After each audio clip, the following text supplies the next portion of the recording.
अखंडमंडलाकारं व्याप्तं येन चराचरं तत्पदं दर्शितं येन तस्मै श्रीगुरुवे नमः। अज्ञानान्धस्य लोकस्य ज्ञानाञ्जनशलाकया चक्षुरुन्मीलितं येन तस्मै श्रीगुरुवे नमः। अध्यात्म विश्व विज्ञान यूट्यूब चैनल के सभी प्रेमी पाठकों का हार्दिक स्वागत समादर करते हैं। मित्रों, आध्यात्मिक शंका समाधान के इस सत्र में कुछ प्रश्न प्राप्त हुए हैं और ये सभी प्रश्न विभिन्न ग्रुपों से आए हुए हैं और उन ग्रुपों में हम भी सदस्य रहने से उसका उत्तर केवल उसी ग्रुप के लिए दिया जाए यह उचित न जानकर हम अध्यात्म विश्व विज्ञान इस अपने सभी के प्रिय ऐसे YouTube चैनल से इन प्रश्नों को दे रहे हैं और आशा है कि आप इन प्रश्नों पर हमने दिए हुए उत्तरों से यदि समाधान आपका नहीं हुआ है तो आप कमेंट बॉक्स में अवश्य ही नमूद करें और हमारी त्रुटियों की ओर इंगित करने का कष्ट करें, कृपा करें। आइए आरंभ करें। पहला प्रश्न है कि कोरोना से हमें क्या सीख मिली। महामारी कोरोना जो सर्वत्र फैली हुई है उससे हमें क्या सीख मिली। तो उससे हमें बहुत सारी सीखें मिली है। कुछ महत्वपूर्ण अगर बोध की बात करें तो पहला बोध तो ये मिला कि हम कुछ खाएं तो कुछ बचाकर भी रखें। मुसीबतें न्योता देकर नहीं आती और अनेक मुसीबतों से ही ये जीवन का प्रवास चलता रहता है। इस जीवन प्रवास में अगले ही पल क्या होने वाला है और अगले ही पल कौन सा दृश्य हमारे सामने उपस्थित होगा ये नहीं कहा जा सकता। इसीलिए हमने अपनी बचत की आदत को रखना चाहिए और शादियों में या अन्य किसी समारोह में अधिक से अधिक पैसा खर्चा करने की जो होड़ मची हुई है उस होड़ से बचना चाहिए। मेहमान आते हैं, हमारी रोशनी और हमारा वो डेकोरेशन देखकर प्रभावित होते हैं, खाना खाकर चले जाते हैं, लेकिन इस उत्सव पर आने वाले खर्च को हमें कई वर्ष तक चुकाते रहना पड़ता है। कोई कर्ज लेता है, कोई प्रॉपर्टी बेचता है। ऐसे यानी इकट्ठा किए हुए धन को ऐसा अपव्यय न करते हुए जितने कम में काम होता है उतने कम में समारोह निपटाएं और अपने आप्तजनों को भी भोजन कराएं और उतना ही तामझाम करें जितनी हमारी शक्ति हो। कर्जा लेकर तामझाम करने से कोई अर्थ नहीं है और उसमें परेशानी और दुख के सिवा और कुछ नहीं मिलता। इसीलिए कोरोना ने हमें सिखाया बचत करना चाहिए। दूसरा, कोरोना ने हमें क्या सिखाया? दूसरा, कोरोना ने हमें ये सिखाया कि जब मुसीबत आए तो ये न समझे कि मुसीबत दूसरे पर है।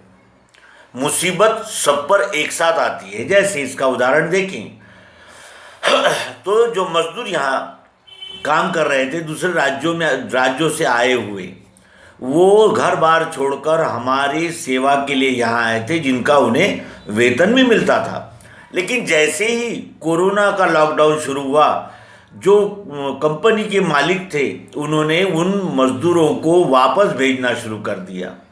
तो उन्हें तो लगा कि मज़दूर अपने घर वापस गए, मजदूरी देनी नहीं पड़ेगी और उनकी चिंता भी नहीं करनी पड़ेगी। दूसरी ओर क्या हुआ, अब फैक्ट्रियां कोरोना महामारी का वैक्सीन आने के बाद फिर फैक्ट्रियां शुरू हो गई, तो फिर उन्हीं मज़दूरों को बुलाना पड़ रहा है। तो ये जो मज़दूरों के मन में एक अविश्वास निर्माण हुआ कि हमारे मालिक केवल हमसे कमाना ही जानते हैं, हमारे सुख दुख के भागी नहीं बनते और मुसीबत में हमारा साथ छोड़ देते हैं, ये प्रभाव जो उन पर पड़ा वो उनका मनोभंग करने में सहायक रहा। और इधर फैक्ट्री थोड़े से पैसों से तो नहीं होती, तो कहीं कहीं से पैसा जुटाना पड़ता है। तो फैक्ट्री शुरू होने में जो विलंब हो गया है उसके वजह से कारखानदार भी यानी उनको भी ब्याज देना पड़ रहा है और फिर से ग्राहक की संवारने में अधिक समय लग रहा है। इस तरह कोरोना ने हमें कई सबक दिए। कोरोना ने हमें ये भी सबक दिया है कि हम भले ही अनेक यानी जातियों, परंपराओं, पंथों, रूढ़ियों इनमें बटे हुए हों, लेकिन जब राष्ट्र और सामूहिक कल्याण की और सामूहिक जिम्मेदारी की बात आती है तब हमें इकट्ठे हो जाना चाहिए। और ऐसे समय राजनीति को थोड़ा बाजू में रखकर, विराम देकर हमें यानी समष्टि जीवन की ओर ध्यान देना पड़ता है। अगर हम समष्टि जीवन को भी राजनीति का ही खेल समझेंगे तो फिर राष्ट्र का भी विनाश, जनता का विनाश, और जनता का ही हम कल्याण नहीं कर सकेंगे तो जनता भी समय आने पर हमें दुत्कार देगी। ये भी राजनीतिक पार्टियों और राजनीतिक नेताओं को अवश्य ही सोचने का सबक कोरोना ने दिया है। दूसरा प्रश्न है कि इतनी आत्माएं कहाँ से आ गई। पूर्व में जनसंख्या कम थी, अब जनसंख्या इतनी अधिक हो गई है, तो प्रश्नकर्ता का प्रश्न है कि इतनी आत्माएं कहाँ से आ गई। तो आत्मा किसे कहते हैं ये हमने प्रयोग में बताया था। वो चाहत, जरूरत, प्रियत्व, रूप, मिठास, अस्तित्व। और अस्तित्व क्या केवल मनुष्य इतना ही है? अस्तित्व तो चारों खानियों का है, और चारों खानियाँ जैसे उद्बीज, स्वेदज, अंडज और जारज। उद्बीज में यानी पेड़ पौधों में कितनी जातियाँ और कितने वृक्ष होंगे, कितनी वेलियाँ होगी और कितने प्रकार होंगे। स्वेदज में, स्वेदज जो जिसे कहते हैं जल से उत्पन्न होने वाले जलचर है, उनमें कितने प्रकार होंगे, कितने प्रकार की जलचर होंगे, कितनी मछलियाँ, कितने प्रकार की मछलियाँ होगी, कितनी मछलियाँ होगी। फिर अंडज में आ गए तो जैसे मुर्गी, कबूतर, ये जो पंख, जिन्हें पंख होते हैं, ऐसे जो पक्षी होते हैं उनमें कितनी क्वालिटी होगी और उनमें कितनी संख्या होगी। उसके बाद जारज में आए तो घोड़ा, बकरी, गाय, भैंस, बैल, ये सभी जारज प्राणी हैं, इनमें कितनी जातियाँ होगी।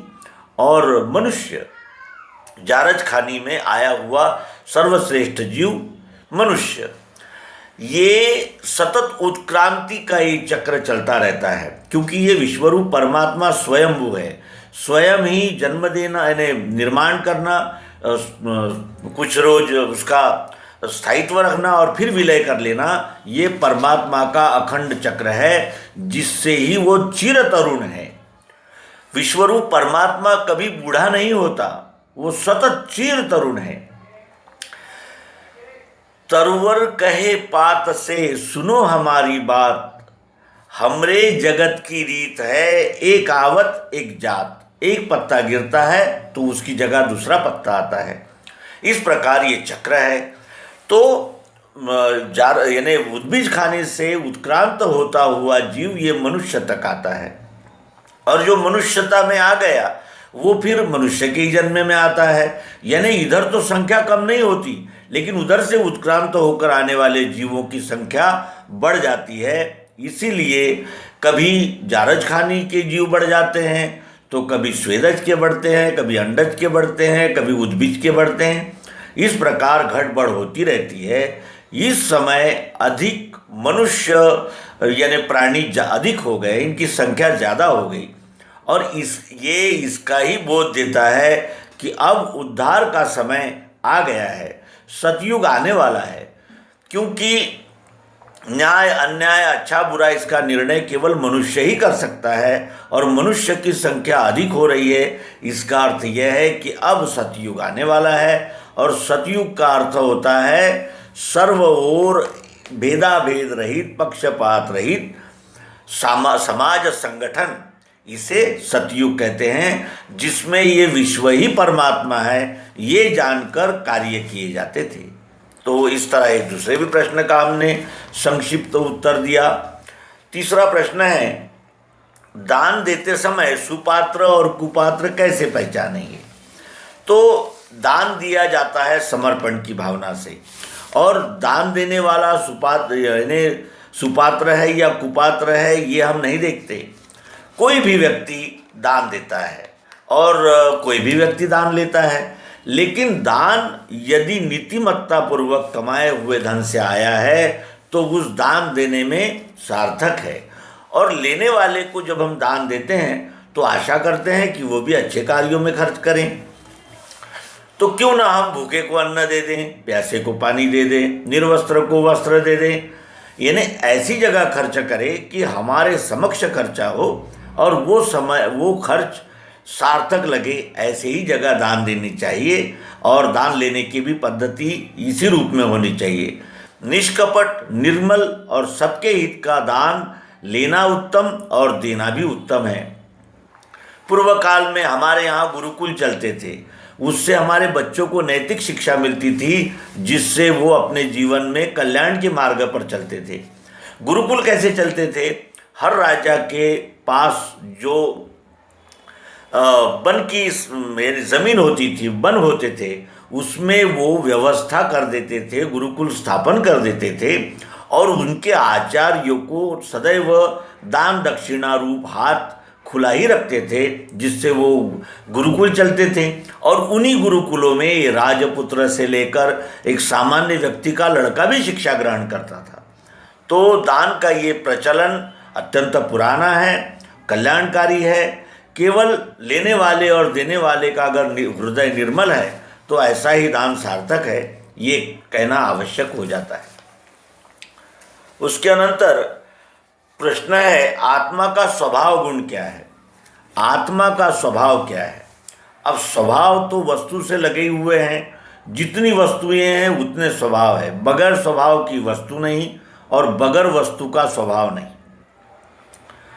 वस्तु से वस्तु और स्वभाव का जोड़ा सनातन है, तो आत्मा का भी स्वभाव होना चाहिए। तो आत्मा का स्वभाव क्या है? आत्मा का स्वभाव है अज, अविनाशी, नित्य, साक्षात, प्रत्यक्ष और सर्वत्र और उपस्थिति यानी अस्तित्व। ये आत्मा का स्वभाव है। आत्मा अपना स्वभाव नहीं बदलती। कोई भी वस्तु अपना स्वभाव नहीं बदल सकती क्योंकि वो उत्पत्ति से ही प्राप्त होता है। तो जैसे अब स्वभाव, इसका स्वभाव, ये भी एक वस्तु है, अब इसका स्वभाव है नित्यत्व। चाहे इसे कितना भी काट देंगे, पीट देंगे, लेकिन ये प्लास्टिक रहेगा और इससे नया आकार धारण होंगे ही। ये प्लास्टिक चाहे हम जला देंगे तो भी होगा, यानी काट देंगे तो भी होगा, इसका अस्तित्व रहता ही है, यानी ये अव्यय है, नित्य है, स्थायी है। भले ही ये पेन की स्याही समाप्त हो जाने पर हम इसे फेंक दें, लेकिन इसका जो प्रियत्व है वो प्लास्टिक के जो कबाड़ी होते हैं उनके लिए है। और आगे वो प्लास्टिक के कबाड़ी जब वो कारखानदारों को बेचते हैं तो कारखानदार भी इससे और फिर नए पेन, नई वस्तुएं बना पाते हैं। तो अस्तित्व, भातित्व